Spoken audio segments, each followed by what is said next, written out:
Graphics are the least important part of video games, and putting them before everything else is dumb. Let's talk about it.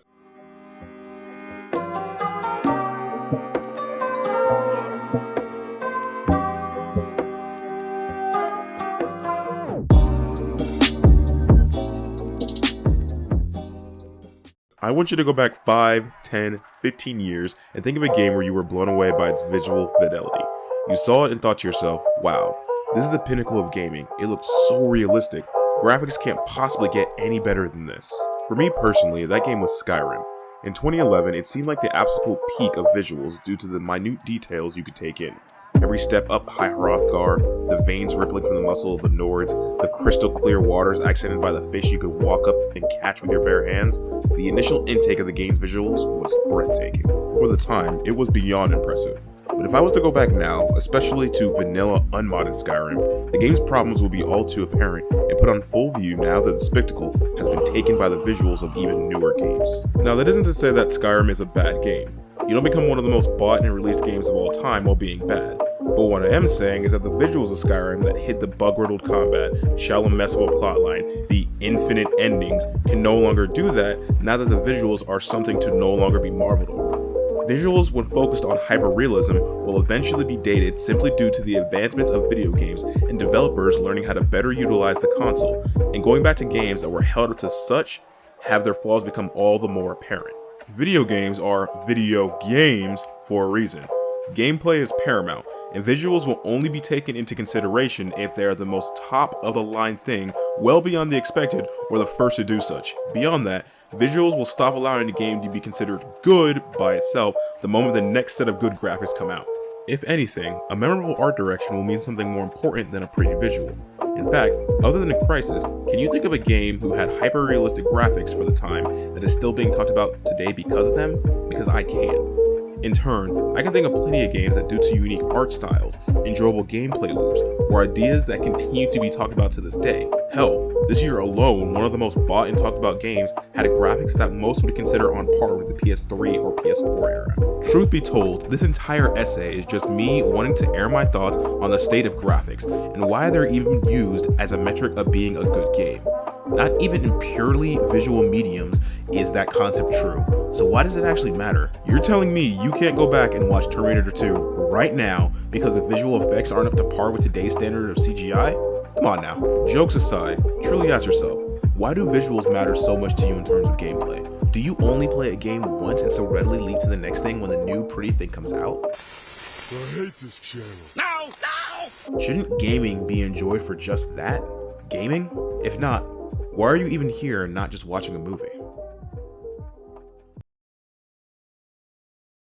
Alright, you know what's happening here. My general end of the video thoughts. Unedited, just talking about things in the video game industry. It's been quite some time, huh? Even, hell, I've been kind of delayed doing it my next major LP and doing this major video. It's been 7 months since the last one or something like that. Either way. Wait, no, it hasn't been that long. It's been 4 months. Yeah, it's only been 4 months. What am I saying? Either way, let's just talk about some things going on in the video game industry. First, Path of Exile and its low player retention. So, this League of Path of Exile is one of the lowest in its history. I think with only one other league having a lower player retention rate. Like, it had a drop-off player rate of nearly 50% in the first week. And that's because they've heavily changed the loot system in that game, as well as continuing to increase the difficulty, making it harder and harder for newer players to get in, and making it just a longer and longer grind. And even though the player base in that game has always complained, like all player bases do, but this is the one, more so than any, that so many people are just together and saying, why are you doing this? Go back. Effectively, they made it so that loot just spawns less overall. I mean, it was very rare that when you picked up loot anyway that you got a good drop that was actually usable. But they also heavily nerfed crafting, which was how a lot of people got that good endgame loot. And they did that because apparently Chris Wilson and the team saw a vision of the way they want the game to be that a lot of players don't agree with. So, yeah. I mean, there are people who are like conspiracy theorying this shit and saying, oh, well, they're making it purposely bad so people want to move to Path of Exile 2. But I don't know, man. I don't know. They still haven't allowed me to do what thing I want to do. I want to do Unarmed Flicker Strike Still can't do it, even though Melee is probably at one of its worst states it's ever been. Oh, and that's another thing people are upset about. They've also changed how the rares mobs spawn in this game, and they made it so a pass mechanic, Arch Nemesis, which allowed you to like pick and choose and upgrade enemies as you see fit based off the things you get in the map. But they changed it so that now just about every rare mob gets it, and you get some rare mobs that are stupid, having like effectively infinite regen, having gaining attack power the lower life they get, gaining more attack power based off how many things die near them. And yeah, it just gets really nonsensical, and it's just not really doable for a lot of players. So here's hoping they get a vision that people want to play. Next, Halo Infinite. So Halo Infinite is doing really poorly right now. Its roadmap has been severely delayed, with its seasons getting heavily drawn back even further and further. But one of the big things that happened was their announcement that they wouldn't be adding split screen to the game. Now, for some players, actually I think for a decent chunk of players, they're like, whatever, I don't do split screen anyway. Like, who does split screen anymore? But you got to realize that one of the big reasons Halo became the phenom of a game series that it is today is because of split screen.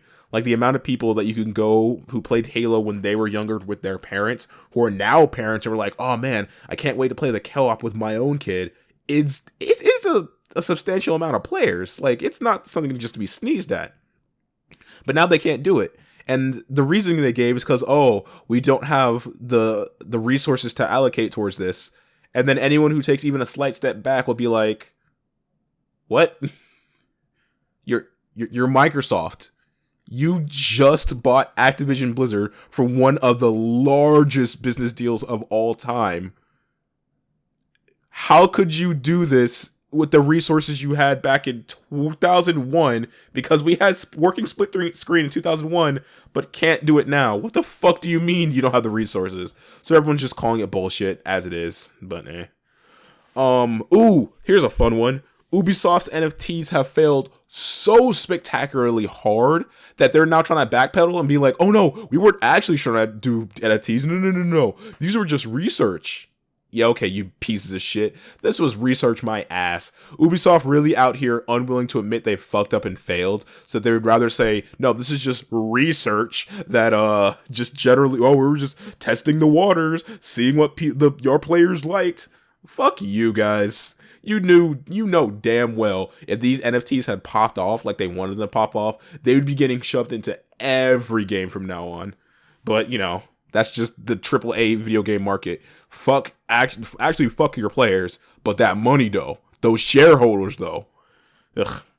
Next, the Nintendo Direct happened, and I'm not gonna lie, I love the slice of life farm simulators and stuff like that. I like my Animal Crossings, love Stardew Valley, love Rune Factory series, love the Story of Season series, which, was prior Harvest Moon and the whole Natsumi break-off thing, but let's not get into that. But I really like those games.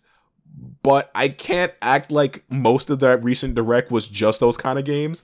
Like, Donkey made a video about it, talking about how many of the games were just like slice-of-life farm simulators, and I'm like, I have to agree with them. Again, I like those genre of games, but there were kind of a lot of them. That being said, we did get other announcements. We got an announcement of GoldenEye, the original GoldenEye, like one of the big games FPSs, like one of the first big, well, that's not fair to say. Okay, well, no, that's not fair to say either. Basically, Nintendo's flagship FPS, like if you had a Nintendo 64 back in the day, you played split-screen GoldenEye, and if you picked Oddjob, you're a piece of shit. So that's coming back with online multiplayer. I'm kind of surprised they actually got the license to do that again, but it's probably not going to be the best because, Nintendo and online isn't all that great. We saw another trailer for Bayonetta 3. Shit's looking good. Nothing really added there. We finally got an announcement for Pikmin 4. Sure, it was trailed prior by a mobile game from Niantic, Pikmin, and which, no one really cares about. But we did get Pikmin 4. We saw no gameplay or anything, but we got an announcement, so that's nice. We saw Octopath Traveler 2. Yep, getting a sequel. Good for that game. That game was fun. The original was fun. So looking forward to that. But the biggest thing that they dropped at the very end with only like 15 seconds to show for it was Breath of the Wild 2. So Yeah. I mean, yeah, it was bound to happen. I really hope they get rid of the weapon breaking system, for fuck's sake. The Master Sword should not need that system. You shouldn't need... it didn't break, but the fact that you had to charge it to use it was stupid, and I will die on that hill. In turn, PlayStation had their state of play, and it showcased more of God of War 2. Shit's looking cool. Like, there's a scene where Kratos throws his... what's his axe called? You know the axe I'm talking about. He throws his axe as Thor throws Mjolnir, and they just clash in midair, sparks flying. Shit looks dope. Team Ninja announced a game called Ronin, which looks like Neo X Elden Ring. So Team Ninja's been hitting it out of the water lately with their Neo games and shit. So fuck it, I'm down as fuck for that. And finally, and probably the biggest thing, is we got the announcement for Tekken 8. And even though I literally just made a video talking about how graphics are dumb, it does look pretty good. It does look really fucking good. Please, for the love of God, can we please get someone from the Yakuza series in it? If you don't want to add Kiryu, fine. He doesn't want to hit women. Majima's right there. He's right there. We were fine with Negan, who was not the main character of The Walking Dead. Add Majima. She's literally right there. His intro is literally already in the game, where he just pops up out of a manhole. Majima everywhere system. Do it. Come on, Harada. Come on, Sega. Then again, I'm hearing things more that it's a Sega thing, that they're not making it happen, as opposed to Harada, so whatever. In depressing news, Babylon's Fall, Babylon's Fall, the Platinum Live service, that just didn't do anything. Yeah, it's dead. It's dead now. I can't remember the exact date, but within the coming couple months, it's going to close down and everything is just going to be dead and gone. Not that I think anyone cares. The moment that game came out, everyone knew it was dead in the fucking water, so yeah, like, what was the plan there? I know exactly what the plan there was. The higher-ups saw how much money games like Final Fantasy XIV were making and Fortnite, and were like, Joe, we need to gas ourselves. We need a games as a service game. Even though that's clearly not in Platinum's wheelhouse, they forced one out, and we got Babylon's Fall, and now it's dead. And probably the biggest news is GTA 6. GTA 6 got leaked. Massive amounts of the game, including lines of code, scripts, character mentions, etc., all got mentioned in the game, or got leaked by a former employee who's since been identified. We don't know what kind of punishment he's getting, but has since been identified. And there was worry that this leak could potentially hurt the development of GTA 6, which they've said, no, it's not going to hurt the development. But yeah, please don't leak our shit. So it's interesting to see what happens in the future about that. And funnily enough, I think that's a final thing. As I talk about a video, I made an essay talking about how stupid caring about graphics is. At the very tail end, Rick and Morty, the newest season, had an episode where they're playing video games and talking about, and they added a realism mode to one of the games, and like, yo, this is stupid and dumb. Yeah, because it is stupid and dumb. Realism is dumb. Stop caring about it. You should be playing video games for video games. Either way, I'm going to try to get back into the swing of things. My new job's taking up a lot of my time, but I still need to get back to the norm of LPs and shit. Either way, I want everyone out there to have a good morning, evening, day, or night, wherever you're at. But for right now, I am out. Later.